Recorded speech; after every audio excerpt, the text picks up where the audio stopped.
Talks to end Russia's war in Ukraine are again stalled. Even at the White House, officials now say they're unsure a peace agreement will ever be signed with United States mediation. And now the Russians are dissatisfied with the negotiations and refuse to continue them unless Ukraine agrees to all the concessions demanded by Vladimir Putin. And while you were possibly planning how to spend Christmas in Miami, the fate of Ukrainian territories was being decided. Right there, for 3 days, Americans, Ukrainians, and Russians held negotiations. And the news coming from there is, to put it mildly, sobering. United States Vice President J.D. Vance came out to the press today and announced a breakthrough in the negotiations to resolve Russia's war against Ukraine. But, when you find out what this breakthrough actually is, you'll want to ask, listen, whose side are the United States of America really on? Are they our allies or not? Because, according to J.D. Vance, it turns out that the breakthrough is simply the acknowledgement that Russia is demanding total control over Donbas. And Washington calls this a terrible but, quote, likely reality. And J.D. Vance insists that the negotiations are dragging on only because Ukraine doesn't want to give up Ukrainian lands in the Donetsk and Luhansk regions. And Vance claims the Ukrainian delegation privately admits they might lose these territories in the war, possibly within a few years. They refuse to give them up, and Vance says surrendering would have ended the war quickly. And at the same time, Moscow is putting on a show for Europe. Today, the Deputy Foreign Minister of the Russian Federation, Ryabkov, suddenly swore that Russia would not attack NATO. He said more, and we'll discuss it in today's episode. So why is the Kremlin changing its rhetoric right now?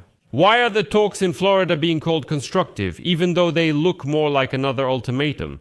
And what will happen to the Zaporizhzhia nuclear power plant, which J.D. Vance is proposing to put under joint control? Because he says it's still necessary to figure out who actually owns it, and that's just surreal. But let's sum up the negotiations in Florida. At the moment, my name is Alexei Pichi. Let's discuss this topic together, but before we start, I ask you to subscribe to this channel, give it a like, and leave any comment under this video.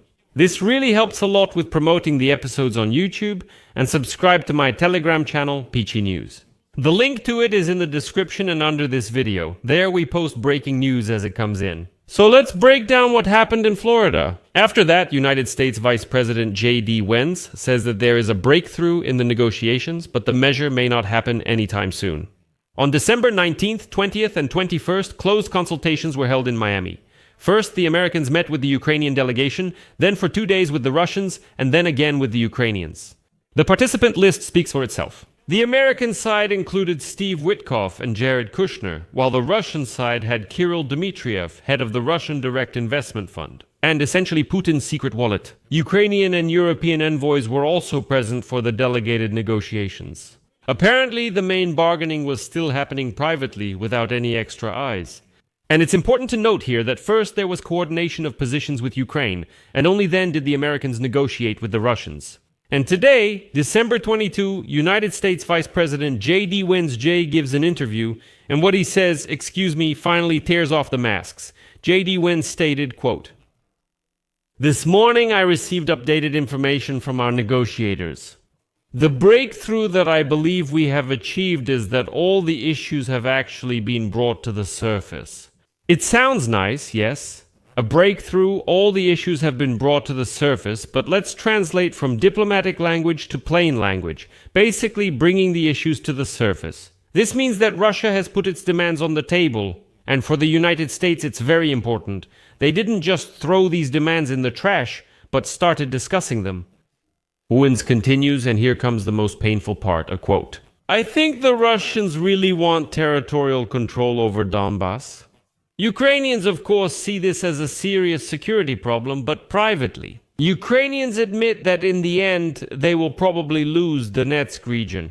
It could take 12 months or more. Therefore, this territorial concession is a significant delay in negotiations. It's a terrible territorial concession. I would say, let's think about it." The second person in the American administration, J.D. Vance, publicly states that the loss of the Donetsk region is a matter of time. And this is what our ally is telling us. He calls it a terrible concession, but at the same time he talks about it as something inevitable. He also blames Ukraine, saying if Ukraine had given those territories to Putin, negotiations would already be over. Well, listen, excuse me, but Putin has long since put forward the condition, give me Ukrainian lands, and I will supposedly end the war. So why don't you agree to that? Vance asks us. He is basically repeating the Kremlin's narrative like, guys, let's just give the Russians what they couldn't capture and clearly won't be able to, and then we'll just go our separate ways. And this is very different from the position of Stephen Witkoff, who literally said just yesterday that Ukraine actually wants peace and is looking for it, which is very important. UN says they refuse to give up territories, which delays negotiations. But it's important to note that the Trump administration of UNs doesn't want Ukraine to win. They want a deal, and for the sake of that deal, they're ready to put pressure on Kyiv, calling the occupation of our cities just an obstacle in the negotiations. And let's probably make a remark. JD UNs also said that it's better to honor your parents than to give money to Ukraine. That was a hint that it's better to give money to our pensioners than to give it to Ukraine. Well, he learned that from Trump. Trump already. Let me remind you, at the beginning of the year, he promised to transfer $5,000 to every American. A month ago, he promised to transfer $2,000 to everyone, and now it's already $7,000. Everyone should have received it, but they didn't. UN says, why not give the money we're sending to Ukraine, which we didn't spend under Trump, to pensioners instead? UN's is suggesting Ukraine should surrender quickly so everyone can feel relieved. So, when we hear Juris Dr. Ewens' statements, we should remember the earlier ones too. But their appetite isn't limited to Donbass. Juris Dr. Ewens also shared more details of the Florida negotiations publicly. The conversation turned to the Zaporizhzhia nuclear power plant. And then there's a quote from Ewens. Who controls the nuclear facility? Can it be jointly controlled? Should it be controlled by one or several parties? In other words, do you hear jointly controlled? After the Russians turned the nuclear power plant, into a military bomb, a base, after they mined the perimeter and blackmailed the world with the threat of a nuclear disaster. The United States proposes to discuss an option where Rosatom remains there as a co-owner, not an occupier, but a co-owner. Or J.D. Vance proposes a format of the United Nations plus Russia, meaning the United Nations and Russia control it, or the United States plus Russia and Ukraine. However it would work, no matter how it works, it is legitimizing the occupier at a critical facility. If such a clause really ends up in the final document, it will mean that Ukraine's energy security will remain hostage to Moscow forever. Humanitarian issues are being discussed, along with the status of ethnic Russians in Ukraine and Ukrainians in Russia. Another quote from Vance. We have made progress, but sitting here today, I wouldn't be sure that we will reach a peaceful settlement. There is a high probability of both outcomes. If you didn't immediately understand the meaning of this quote, I recommend listening to it again. There are no peace guarantees, but the process has begun and is unfolding in a way Moscow prefers, which is significant. The Russian negotiator Kirill Dmitriev, coming out of the meeting with Kushner, called the negotiations constructive. And when Russians say constructive, it means that nobody told them to go follow the Russian warship. And now let's look at the other side of the coin. While J.D. Vance is pressing on Ukraine's sore spot, Moscow is trying to destroy and lull Europe's vigilance. On December 22, Russian Deputy Foreign Minister Sergei Ryabkov made a statement. We, of course, are not going to attack the countries of the European Union and NATO. Russia does not pursue the aggressive goals attributed to our country. Moscow is ready to legally confirm that attacking NATO and the European Union is not part of its plans. It turns out that Russia is being accused of having aggressive goals.